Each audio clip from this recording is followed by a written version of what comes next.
Build your dreams, live rich, and leave rich. Welcome to Live Rich and Leave Rich. You know, my philosophy is pretty simple. Living rich, it isn't about living lavishly. Not at all. It's about living peacefully with true financial freedom. And today, we're going to tackle one of the biggest, most emotional financial decisions that any of us will ever make, and that's buying a property.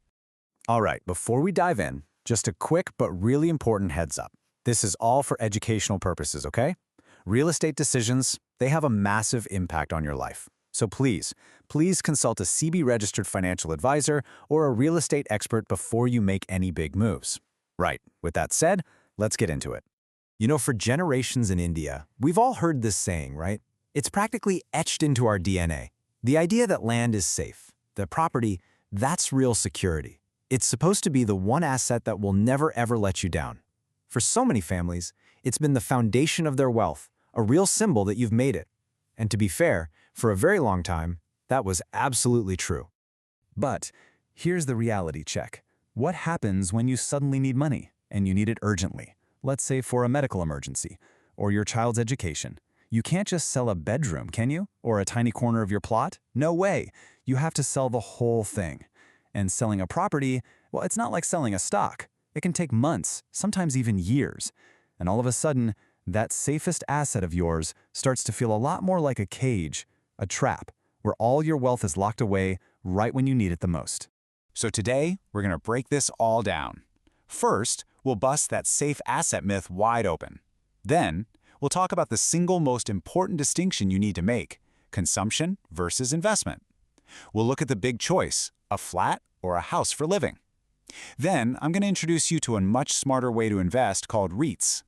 We'll see how these choices play out with some real-life examples, and I'll leave you with a simple action plan to guide you. All right, let's jump right into section 1, the safe asset myth. It's time we look past all that emotional appeal and really understand the hidden risks that come with owning physical property. Let's be honest about the real pains of property ownership. These are the headaches that current owners know all too well, but first-time buyers, they often overlook them.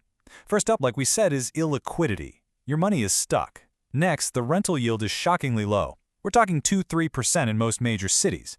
That's less than a simple savings account. Then comes the endless maintenance. Leaky pipes, peeling paint, property taxes, it never stops. And you can't forget the legal nightmares, like someone encroaching on your land. And the biggest shocker of all, prices can stay flat for a decade or even longer. That safe asset, it might not grow one bit. Okay, moving on to section 2, consumption versus investment. Now, I want you to really lean in for this one. This is, without a doubt, the single most important concept in this entire explainer. If you get this one idea, you will make better financial decisions for the rest of your life. Okay, have a look here. On one side, you've got consumption. Think of this as the roof over your head. The place you live, its job isn't to make you rich. Its job is to give you a great lifestyle, convenience, security. The real metric here isn't ROI, it's your peace of mind. Now on the other side, you have investment. This is where your money should be working for you. Its only purpose is to generate returns through rent and price growth. The biggest mistake people make, and I mean everyone, is they mix these two up. They buy a home to live in, but they expect it to perform like a world-class investment. You have to keep them separate. So, with that consumption mindset, let's tackle the first big question. Where should you live? Are you better off in an independent house or a flat in a gated community? And remember, this is not just about the property itself, it's about choosing your entire lifestyle. I really love this framing because it's so true. Let's be real. Owning an independent house is basically signing up for a second job. You become the security guard, the plumber, the electrician. You're the one dealing with the water tanker and the garbage disposal.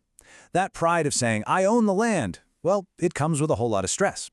But a flat in a gated community, that's more like a service. You pay for professional management to handle the security, the power backup, the gym, the park. It's all taken care of. You're not just buying bricks and mortar. You're buying a lifestyle, a community. And frankly, you're buying peace of mind.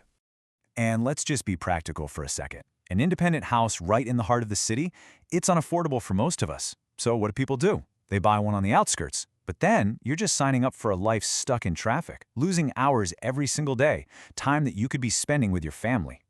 This is where a flat in the city becomes the perfect compromise. It strikes that crucial balance between affordability and a decent commute, all while giving you that community life a standalone house just can't offer. Okay, on to section 4. let's talk about smart investing, the REIT way. We figured out the consumption piece of the puzzle. Now for the big question, how do you actually invest in real estate without all those headaches we talked about? This chart tells you everything you need to know. Look at that bar for residential property. The average rental yield, it's a dismal 2 to 3%. But now look at commercial property. We're talking office spaces, IT parks, fancy malls. The yield skyrockets to a much healthier 6 to 9%. And why is that? Well, it's simple. Corporate tenants sign long leases, often for 9 years or more. They're reliable. Residential tenants, they could be gone in 11 months. The smart money, you see, has always been in commercial real estate. Okay, but who has the money to buy an entire office floor? Or to shop in a premium mall? Almost none of us, right? And this is where REITs come in. A REIT, or a real estate investment trust, is an absolute game changer. The easiest way to think about it is this. It's just like a mutual fund, but for real estate. Instead of a fund manager buying stocks, they buy massive, high-quality commercial properties that generate a ton of rent. And you can buy small units of that fund. And here's where it gets really powerful. With a REIT, you get that high commercial yield paid directly to you as dividends, usually every quarter. It's all managed by professionals, so you never ever have to deal with tenants, toilets, or repairs. The ticket size is tiny. You can literally start with just a few hundred rupees. And here's the absolute best part. It completely solves that liquidity problem. REITs trade on the stock exchange just like any other share. You can buy or sell your units instantly with a click of a button on your phone. Think about it. You get to be a landlord of premium IT parks and malls with zero of the headaches. Okay, enough theory. Let's make this really concrete. We're going to look at two different people who made two very different choices. Let's see what happens when they both face a financial crisis. This is where the ideas of consumption, investment, and liquidity will become crystal clear. So, meet Uncle Sharma. He's on the traditional path. For pride, he lives in his own big, independent house. And for his investment, he bought a second house to rent out. But he's always struggling. Tenants who don't pay on time, constant calls for repairs, and a pathetic 2% return.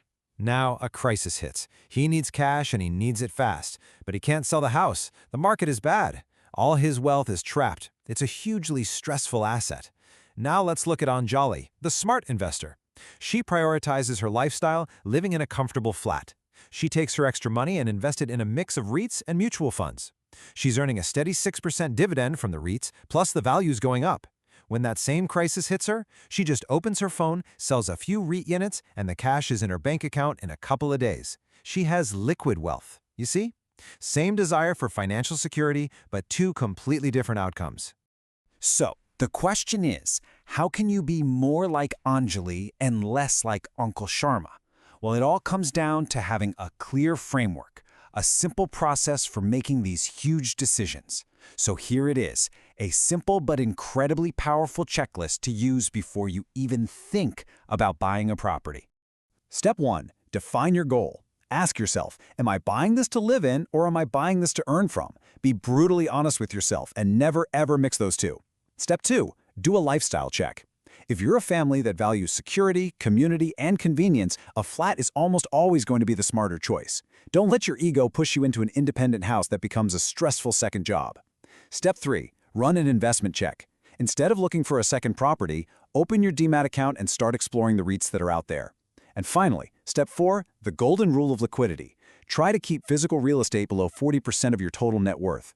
Any more than that, and you're just setting yourself up for that illiquidity trap. So let's quickly recap the most important takeaways. Number 1, physical real estate is illiquid. Never, ever forget that. Number 2, rental yield is king. 2% is a loss after inflation. 8% is a win.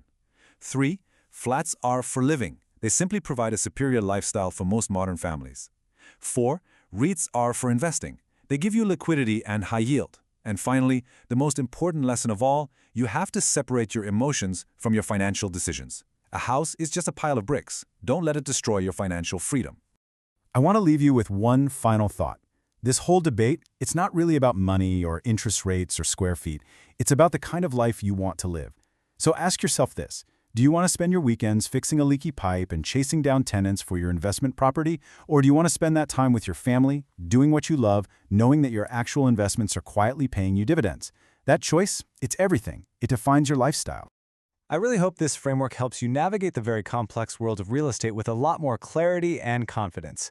do check out the Legacy Diary link in the description. And of course, if you found this useful, please subscribe, like, and share it with someone who needs to hear this. It helps us bring you more insights on building a life of true financial peace. Until next time, live rich and leave rich.